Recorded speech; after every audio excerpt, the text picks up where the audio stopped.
Əl-Nəsr 5-2 hesabı ilə qələbə qazandı. Cristiano Ronaldo və Sadio Mane dubl elədi. Paris Saint-Germain 3-1 hesabı ilə qələbə qazandı. Dembele dublla yadda qaldı. Erling Haaland çoxdandır hat-trick eləmirdi. Bütün heyfin Liverpooldan çıxdı.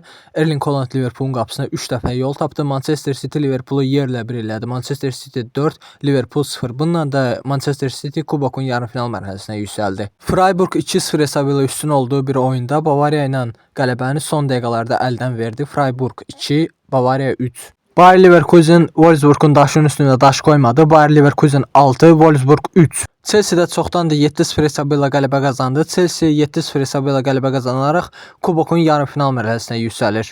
Inter Miami bu səfər qələbə qazana bilmir. Oyun 2-2 hesabı ilə bitir. Lionel Messi və Luis Suarez fərqləndi. Real Madrid Mallorca 2-1 hesabı ilə məğlub olur. Bununla da Barcelonadan 7 xal geri qalır. Fikrimcə Real Madrid artıq La Liqanı götürə bilməyəcək. Çox bərbad bir mövsümdür. Şəxsən mən Real Madrid fanatıyam və mənə çatmır. Kluba nə olub? Sənin ulduz futbolçun yoxdur. Vinicius, Mbappe, Jude Bellingham bunlar ulduz deyil, bunlar klon zatdır. Komanda çox bərbad oynayır 2 mövsümdə. Heç nə xoşuma gəlmir bu komandada, yəni La Liqada. Barcelona da səfərdə Atletico Madridi 2-1 hesabı ilə məğlub eləyir. Xatırladım ki, Atletico Madrid 45-7-ci dəqiqədən azlıqda oynayırdı. Arsenal isə Mehmet sönübdür. Hə mövsüm kubok götürəcək, hə indi götürəcək, hə sonra götürəcək. Bir kubok götürə bilmir. Bu səfər Southampton'a 2-1 hesabı ilə məğlub olur və yarımfinala yüksələ bilmir. Heç təəccüblənməyəcəm bu komanda bu mövsümdə titulsuz qalsa. İstər İngiltərə Premyer Liqasında olsun, istər Çempionlar Liqasında.